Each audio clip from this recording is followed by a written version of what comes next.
Welcome to On Texas Football. I'm Bobby Burton, your host, joined by Gerry Hamilton. We're going to do a little roundup, aka also this week it's just going to be called aka the week ahead, because that's really what we're going to be talking about. We're sponsored by Allegiant Digital Marketing this afternoon. Gerry, when we talk about the week ahead, it's twofold for us right now. It's a big week ahead for the team. As we know, they're just coming off their second scrimmage that occurred yesterday, and it's also a big week ahead in recruiting. Let's start and talk about the team first. The second scrimmage occurred on Saturday. Okay, the team is actually going through walkthrough, like not a true practice today. Walk through, talking about things that went wrong, right in yesterday's scrimmage. That's what they're doing today.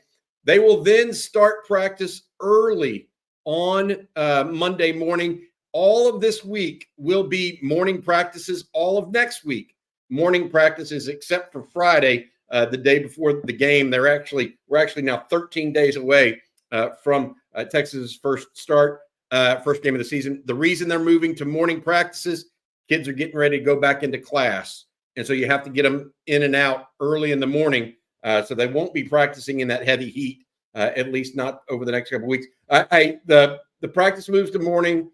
Other things happen though too in these next 2 weeks, Gerry. What does it look like on that side of the scale for the team this coming week? Yeah, I think, I think after this second scrimmage, and it may not have been the most physical scrimmage, right? But I think there's some solidification of maybe some too deep, even if it's not made publicly. So I think that is a key part of moving forward. I think you're going to start to see maybe some roles defined, some even if starters don't matter, you're too deep defined. So I think it's going to be interesting to see who's really made some positive moves since the first scrimmage through this second scrimmage. And then you start to really, look, this is a time where you see which freshmen's bodies have maybe hit a little bit of a wall, right? Who's playing through it a little bit, because that's part of this as well. So there's a lot going on outside of game prep. And obviously Michigan game prep's been going on a long time, right? There's a lot going on outside of that within the team. And I think right now, a big part of what's going on too is, your ice baths, your cryotherapy. I mean, it's been a very physical fall camp from everybody I've talked to. I'm sure you're the same, Bobby. So it's also, okay, we got through a couple of weeks of this fall camp. It's been very physical. We got the guys where we want to be. Now let's ensure they're as healthy as possible moving forward. Yeah, that's definitely getting their bodies ready for Colorado State, to your point, is a priority. It was physical until they decided to put some green jerseys on the running backs. They had no choice. They had no choice. It was a thud practice, typically, is what we're being told. So that means they did not tackle to the ground. So, look, Longhorns well aware of the issues at running back. Gerry, you mentioned solidifying starting roles and backup roles. So that too deep is what Steve Sarkisian is looking for right now. Where are the spots that you think are, quote unquote, up for grabs at this point? Is it still the receiver room where you're just looking around and saying, okay, Sark, what's the call? Because you got a big call in front of you. Who are the guys that are going to trot out with that first team? Yeah, I think that's it. And what pieces fit together in that rotation, right? Because I think they look at all of that. How do you maximize all these pieces together, knowing that 6 guys are going to play? Everybody's going to play. Now, some guys are going to take less snaps in game than others, but how do those guys all mesh well together?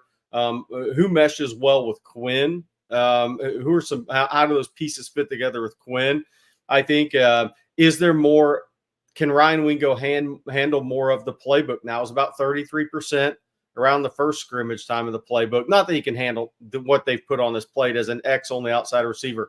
Has that gone up to 40, 45%? Because that kind of dictates reps as well for some other guys and Ryan Wingo. Then I think Jarrett Gibson. Is Texas confident that he can not just be the third back, but a key piece of that backfield?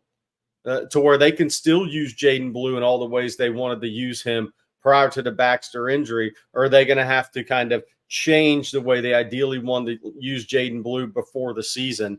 I think your backup linebacker spots, I think, look, I continue to hear that Colin Simmons may play a little more Sam linebacker than everybody thought in spring practice.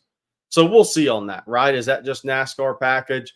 Is there a couple of other packages where they want to get Trey Moore and Colin Simmons on the field at the same time from a pass rush standpoint? So I think the safety rotation is a big one for me because everybody's taking reps with the ones. Obviously, I think Jelani McDonald's probably more in the twos, but you have Taft, you have Makuba, you have Derek Williams. Who is going to take the reins there and play more of the ones? Because I don't think it's just going to be a straight rotation with all four of these guys. Who is kind of taking the lead there? So I'm looking at safety. I'm looking at backup linebacker spots. I think we can talk. Well, we can talk about offensive line. That's probably a story in itself, though. What's going on there with some of the rotational stuff? Yeah, and then even you have guys. It's only fair to sit there and talk about what's going to happen with Jalen Gilbo and Jahdae Barron right now, because Texas has played Jalen Gilbo and made him a part of this defense very liberally. Same with Jahdae Barron. And here I am, and I've mentioned this for 2 weeks now, or a week and a half. Gavin Holmes is having a good fall camp. So does that push Jahdae Barron back inside? And if so, what does that do with Jalen Gilbo? Or has Jalen Gilbo earned the spot in and of itself? I mean, there's that kind of tweaking that's going on. I would say this, based on what I was told off the scrimmage yesterday, the Texas defensive front continues to pose a problem for the Texas offensive line. And that is because they are doing more things this year than they did a year ago with that defensive front. Last year, they played very honest, if that's a way to put it, I guess. When you have Tavondre Sweat and Byron Murphy, you don't have to take a lot of chances. This defensive front with Johnny Nansen and his influence, I think, is willing to take a few more chances, and it can catch you wrong-footed if you're an offensive lineman.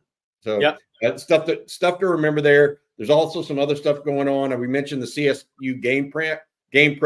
We got to see if Jake Majors gets back. We reported yesterday that he was in a boot during practice yesterday. We think it's just a high ankle sprain, and we just think it's precautionary, not anything that should last a long time. But they want him right for the season, so that's one of the things we'll be watching for. That, as well as we mentioned earlier. And look, Jake Majors doesn't need to practice every day. He is 4+ years into this thing. I actually think this is one of those blessing in disguise type of things in which Hayden Connor reps a little bit at center, right? Connor Robertson runs more with the ones at center. That's a good thing because Connor Robertson was thrown into it in Oklahoma on series 3 last year and had to play the rest of the game. Daniel Cruz maybe gets some more reps there. So Cole Hudson more reps with first-team left guard because they are going to rotate. Neto probably some more first-team reps at a guard spot because they are going to rotate more this year. So this could be a thing where this actually helps this offensive line a little bit long-term because Jake Majors practicing 5 days a week right now. Now, when you get in the game week, that may be more important, but he doesn't need to go out there for 3 hours a day every day. He's been through it. Yeah, that's the week ahead as it relates to the team. Let's say thank you to our friends before we talk a little bit further about recruiting ahead this week. Did you know that among the top 9 challenges business owners face, the most difficult ones include finding customers, increasing brand awareness, digital advertising, and lead generation? What if I could point you to a local homegrown agency here in Austin that could solve those problems for your business once and for all?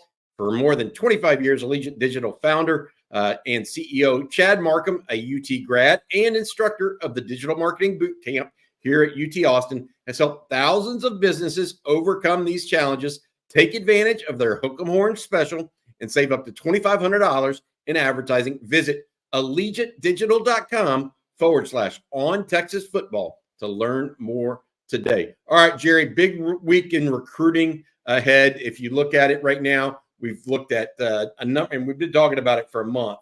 Michael Fasusi on the 21st, right? Then Nick, that's a Wednesday. Nick Brooks, the big lineman that's now in Georgia, on the 23rd. And then Jonah Williams finishes the week 6 days from today, August 24th. Those 3 guys set to go, and then you have a list of guys that are possibilities behind them. We're thinking about that. We're thinking about monitoring what's going on with Cade Phillips right now, the young safety out of Fort Bend Hightower, who remains committed to Texas right now, but apparently may be looking to flip to LSU. And then also we have some news out of Georgia where the Longhorns have 3 new defensive line offers out to them. Let's start with the guys that are going to announce this week, Michael Fasusi, Nick Brooks, and Jonah Williams. Yeah, so I think, look, Michael Fasusi's been leaning Oklahoma since the visits in June.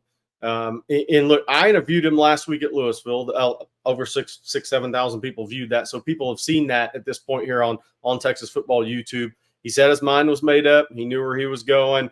The interesting thing was when his family sat down and they started discussing the decision, the only person not on that didn't have the same school in mind as him and the rest of his family was his father, but he says father's come around to that. But so I think Oklahoma has been in the best position. I think Texas has put up a fight there. And for anybody reporting, oh, Texas is okay if Michael Fasusi goes to – no, Texas didn't want to lose Michael Fasusi. They recruited him through the whistle, and I'm guaranteeing you if he commits to Oklahoma, then they'll continue to stay in contact with him. Then on the 23rd, Nick Brooks out of Grayson High via Cedar Rapids, Iowa. Cedar Rapids is a freshman, Alpharetta area north of Atlanta as a sophomore, Cedar Rapids is a junior, back in the Atlanta area, east of Atlanta for his senior season at Grayson. So Nick Brooks is announcing the 23rd, if not earlier. I'm 23rd is probable, but we're also monitoring it on Texas Football if it might be a little earlier possibly. And that's one that Texas has felt confident in for a while. Now with the move back to the Atlanta area, I think a lot of Texas fans have been asking, what does that mean for Georgia? What does that mean for Georgia? I think Texas has been a pretty nice favorite for a while now. When he moved back to Georgia, everybody takes a step back, calls for a little pause, take a look into that a little bit more, because it has been Texas and Georgia was the favorite in the spring of this recruitment. Then when the official visits happened, that didn't seem to be the case. So we'll see what happens on his announcement on the 23rd or before, if he bumps that up or something a couple of days. We'll see. And USC is the 3rd school on Nick Brooks's list. And then Jonah Williams on the 24th. That's a big one for Texas fans. He's one that Texas fans have circled because I think the question I've had around Jonah's recruitment the entire way is, and it went back to when there was picks in our industry for Oklahoma. And then some of those picks didn't change to A&M. Then other people started picking Oregon. And a couple of people have picked LSU. It's all over the map, right? And it's a difficult recruitment because it's football-baseball combination, to be fair. But even when people started picking Oklahoma with Jonah Williams, it would be interesting because nobody in the family's gone that far from home. And so we brought that up on Texas Football on some of our coffee and footballs when those picks for Oklahoma started going in with Jonah Williams. We're like, okay, maybe he's the trailblazer, but the people in the family haven't gone that far for college. His father's a judge in Galveston. Obviously, he played at Houston. Older brother Nick Williams was a Texas commit, then ended up signing with A&M before going pro baseball. He has another brother playing junior college baseball in the state of Texas right now, down at Galveston Community College. I believe he's still at Galveston. So would he actually go far from home? And after Oklahoma, that one went away. Then it became Oregon. And obviously Jonah likes Oregon. Is he going to actually go that far away from home? Because if you're talking about playing college football and baseball, that's a lot of travel from Galveston County. That's a lot of travel in the Big Ten and Oregon. So will he stay close to home? Will he leave the state of Texas? Nobody in his family's left the state of Texas yet. Now, Jonah told me LSU had the best plan when he visited for football and baseball. That was interesting that he said that. Again, what this comes down to is he going to be the first family member to actually pick a school outside the state of Texas. We'll see on the 24th. I think Texas has some guarded optimism there with the understanding that this recruitment's been a winding road because of the football-baseball combination, the MLB draft possibilities, and all that. The Jim Schlossnagle hire by Texas in baseball really seemed to hurt A&M. So I hear more about Texas and LSU right now, with A&M being third. We'll see what happens, but we're still a week out. I was going to ask you, you mentioned that MLB draft possibilities. Can you explain to folks exactly what happened there that changed your opinion on this whole recruitment for Jonah Williams? Because at one point you're like, look, if he goes in the draft, all bets are off as it relates to him as a football player. Yeah, especially with the July he had on the and he played in the Wooden Bat tournament in the Atlanta area. He played in 2 tournaments in Atlanta. And he played really well, but he also threw it off the mound. He's hit 94 left-handed and was throwing 90 plus on his 100th pitch. He threw 109 pitches in one of those games. Then that second half of that tournament, he really started to hit the ball better, was contacting the ball better, more consistently, barrel parts, had good exit velocity from what I was told. So look, it's interesting. I think kind of similar. I'm not comparing him as an athlete, as a draft pick or anything, but similar to Kyler Murray, he really wants to play college football. I was really close with that Kyler Murray recruitment, and that was a big thing for Kyler, is he wanted to play college football. And I think Jonah Williams wants to experience college football. And does that mean he loves football more than baseball? I think based on my last trip down the Galveston Ball talking to Jonah, I think that's pretty clear right now.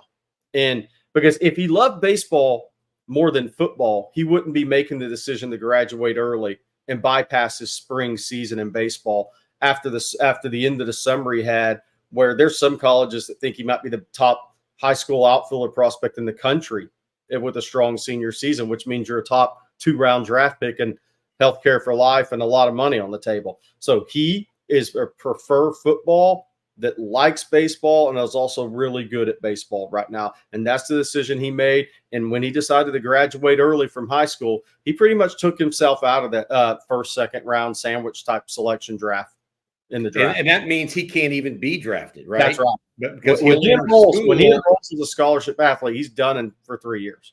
Got it. That makes total sense in my opinion, because a lot of people have asked me about that. The reason why he's actually going to already be in school, so he can't be drafted. So it effectively takes his name out of the draft. That's Jonah Williams, blue chip player out of Galveston Ball. Other guys expected to make decisions soon. Jamie French is August 30th. Then you also have Michael Terry, who could take his. CJ went down there and visited with him earlier this week. Michael Terry, the young man out of Alamo Heights, sounds like he's going to take it into the season. Madden Faramo out of Southern California, the linebacker, expected to take his into the season. Aiden Anding is someone that said he wanted to have a decision prior to the season, but we've yet to hear from him of late. What's going on with Aiden Anding, to your best of your knowledge? I think he's in decision mode. I think he's continued to say that he would like to have a decision prior to his senior season, that it starts this next Friday. So it's coming pretty quickly. We'll see what happens with Aiden Anding. That is going to be LSU, Arkansas, or Texas. I mean, it's one of those 3 schools. So we'll see if he makes it that decision, if he's comfortable enough with where he's at to make that decision before his senior season. I believe his first game is next Friday. Or is this Friday? Or Sunday. So his first game is actually this Friday. Got it. Yeah, that's quick. That's going to be around the corner. That means it could be in this week ahead as well. Yeah. Potentially. So it's got to have our eyes and ears to the ground on that. All right. Monitoring Cade Phillips and his possible decommitment from Texas and committing to LSU. A lot of rumors and innuendo out there right now. Is this something that you think has legs, Jerry, or is it something that is just a rumor out there? Oh, it's got long legs. It's got a lot of legs. So I think there's confidence on the LSU side that Cade Phillips is going to flip. Now, we'll see what happens, because that has gone on for a week now. That's gone on for almost a week now. So where are things slowing down here? Is it going to happen in the next 2 or 3 days before the start of the season, essentially, for Hightower? I think that's the thing. If the flip is actually going to follow through and happen, which we have been expecting that, but it hasn't gone official yet. Does it happen before the season? I think it makes sense for it to happen before the season, not carry into the season. for Cade Phillips and his family. So there's confidence in Baton Rouge on this one. I'll say that. Oh, yeah, that'd be a tough one for the Longhorns. All right, let's talk about defensive linemen. We know Texas is still recruiting Myron Charles out of Port Charlotte, Florida, even though he's committed to Florida State at this point. Texas, we've heard through you, Jerry, taking a look at Richmond Randall, defensive lineman Chase Sims.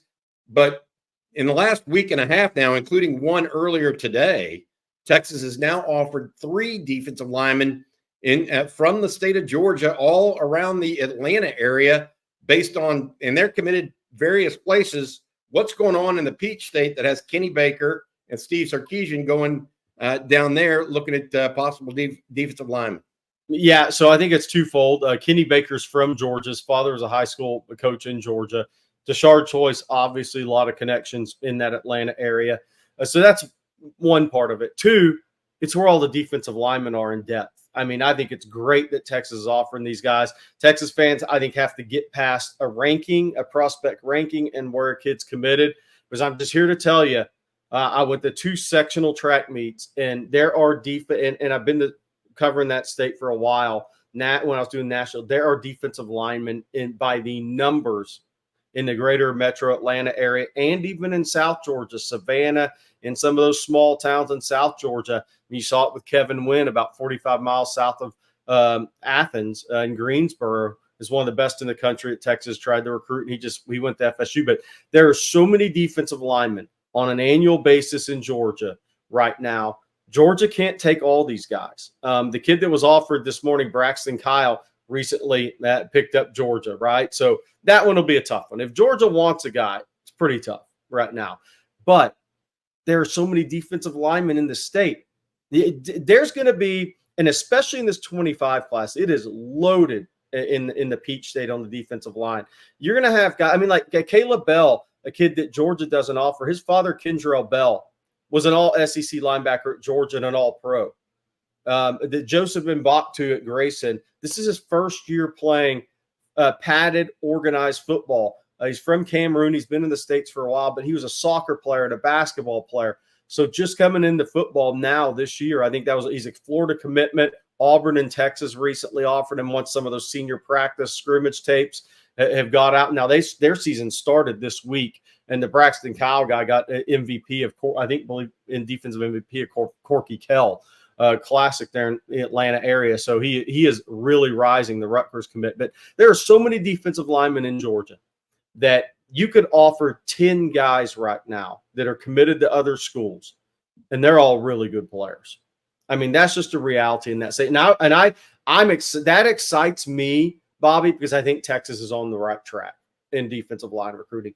Offer a lot of kids in Georgia, offer a lot of the kids in Florida, because the state of Texas does not produce, they are not producing in numbers the guys with the SEC bodies that Texas ideally wants. We mentioned Myron Charles out of Florida, but Chase Sims is one of those guys, 6'2.5", about 300 pounds at Richmond Randall. Texas is going back in on him. But in the state of Georgia, in Florida, especially North Florida, there are a number of body types, SEC body types and frames on the defensive line. And I like what Texas is doing moving forward in that. Yeah, the most recent one you talked about, Braxton Kyle, is committed to Rutgers. This is an example of why you don't pay attention to recruiting rankings and where a kid's committed to Rutgers currently. Well, last week, Georgia offered him. Yep. Georgia offering you probably says enough as you want to hear about on the defensive line. Texas offered this morning to add that to it. All right, big week ahead for the Longhorns as we talk about this. We hope to have more on these offers in the state of Georgia for Texas. We should be hearing some of it actually coming out in the next 24, 48 hours, just getting a feel for where Texas really sits with some of those prospects. Obviously, a lot of commitments due up.